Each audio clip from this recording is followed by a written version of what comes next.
Hi folks, welcome to the Prepared Homestead. This is Travis. Thank you all for stopping by to watch.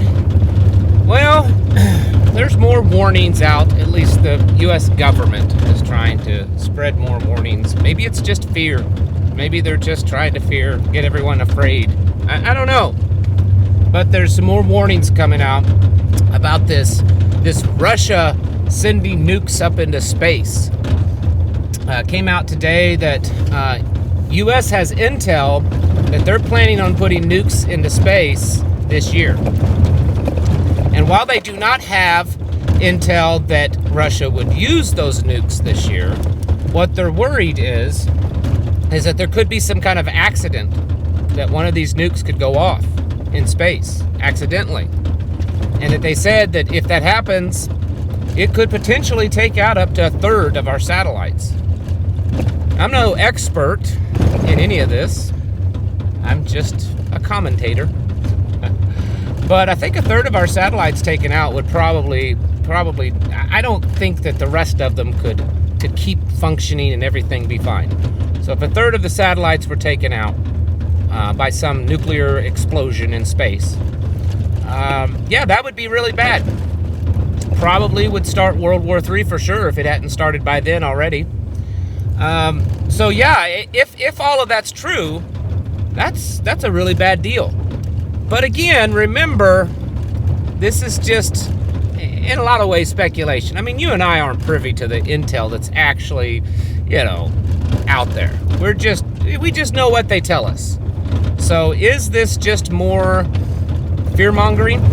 Is this more to get us terrified like I was talking this morning? Or is this a distraction? Because also today, it came out that the official numbers, remember this, official numbers of illegals that's been caught at the southern border.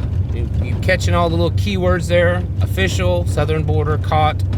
Since Biden has been in office is 7.2 million, which on its own is a significant amount of people. But that official number is probably about as accurate as the official number for the inflation rate right now. I mean, that's just my guess. So if they're admitting to 7.2 million people coming across the border, how many actually have? 10, 15, 20? Who knows? I mean, no one really knows. They're just telling us the ones that they've apprehended or made contact with at the southern border. And it's government numbers. I mean, does anyone actually believe anything that the government says anymore? Any government number, do they believe any of them? I mean, I've not been a believer for a long time, folks. But just 7.2 million is a significant amount. So, is it possible? And I'm just speculating here, which sometimes I think that's what the government officials do, is just speculate. But speculating that it's possible that maybe that we're just being distracted with this whole Russia nuke thing because, well, maybe there's something coming in, from the southern border or already here. Where was I? Sometimes, it doesn't do this all the time, but sometimes when a call comes through when I'm making a video, it cuts the video off. I usually try to turn it on airplane mode, but then I forget. So let's see. Oh, so is it possible? Maybe. I mean, I know no one has thought of this. No one, not any of you.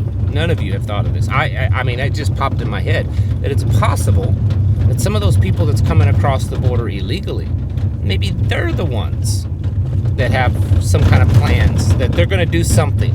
And, maybe it's going to get blamed on Russia. Or maybe it's going to be a big distraction. Or maybe it's all part of their big plan. I don't know.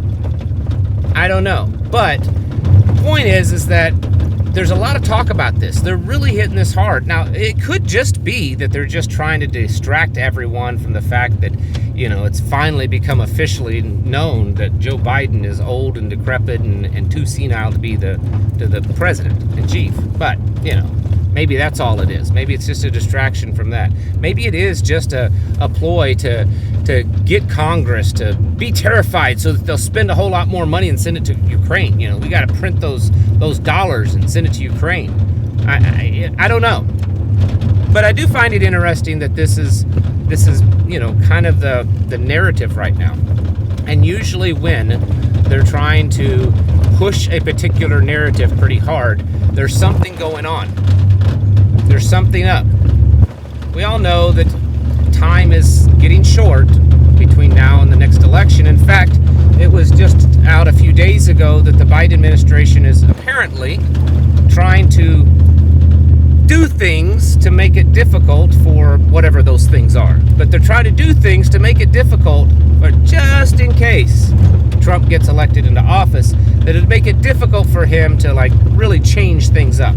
I mean, I don't have a lot of details on what that means, but they're trying to, set policies and people and change things and executive orders and stuff like that to make it difficult for Trump to get in office and completely revamp everything, even if that was what he was going to do. So it seems to me that there's this narrative being built that we have to be terrified and afraid because Trump may get into office and the Russians may nuke us. Don't worry about the millions and millions coming across the border. Don't worry about the fact that our president can't complete a sentence that's understandable. Don't worry about those kind of things because that's not something we need to worry about. Barack Obama's in charge. I mean, Joe Biden's in charge, and he's got everything under control. So I do think something's up. I'm not trying to terrify everyone. I know there's going to be at least one person in the commenting about how here I am spreading fear again. There's going to be at least that one. And I'm really not. In fact, I'm not personally afraid, and I don't want anyone else to be personally afraid. I want you to be ready because it is possible. It's not outside the realm of possibility that the Russians could put a nuke in space and it could accidentally go off and take out a third or half of our satellites. I mean, that's possible because there's a lot of other things that are possible too. And the fact that we're probably going to have something happen because you and I know that this is not going to be a normal election season, and we're kind of getting into that now. So most likely something will happen. It'll terrify people. Could be something that shuts things down. There's a whole lot of people believing that there may not even be an election. I don't know. And so there's no point in being afraid of it. That's not going to do you any good. You're not going to survive whatever in the world it is that we have to survive by being afraid. I mean, there's certain healthy doses of fear that a person should have for things, but being afraid of something, living in fear, that's not going to help you any. So instead of doing that, you need to kind of get yourself ready. Get your mind in that place that you understand that, any day over the next weeks or months, there could be some event that happens. Maybe it's not anything that you even thought of or planned for that causes things to kind of spiral out of control. It could be that dropping off the cliff, that black swan event, which is probably planned. We just don't know about it. Either way, there's no point in being afraid about this stuff. We just need to get ourselves ready, keep stocking up, keep working on your preparedness plan, get it nailed down, work with others, build a community, build a relationship with people, a tribe, a mag, whatever you want to call it, and then just generally getting ready. I mean, it's at the point now, I'd say that most of you are like, oh my goodness, I'm ready. I'm as ready as I can be. Just rip that Band-Aid off. If it's going to happen, let it happen. Well, that's part of the psyop, folks. The part is that they want to wear you down. They want to wear you down and then catch you off guard. It's a military tactic. You wear the enemy down with anticipation, and then when they've let their guard down, that's when you strike. And so we really, need to stay in that place where we're not completely on edge at all times, where we're so stressed, our adrenals are just fatigued and all this kind of stuff because we're just constantly waiting for the next shoe to drop. But yet we also don't want to be in that place where it's just que sera sera, we don't care, kuna matata, whatever. We want to be in that happy medium where we're living our life, we're enjoying things, we're not terrified, we're not sticking our head in the sand, But, you know, we're also in an active state of readiness. And it's going to look different for everyone, I get it. But that's really what you need to do. Getting your houses in order. I say it every day, but it's so true. It's really what we need to be doing. Biblically, spiritually speaking, you need to be getting that stuff in order. And then, of course, mental stuff, and then the obvious, the preps, the skills, the goods. Because we may not be that far away from one of these crazy things or something else happening, because they sure want us to know that we're on the verge of something happening. Get your houses in order, folks. It's not time to be sitting around doing nothing. Thank you all for watching. Catch you in the next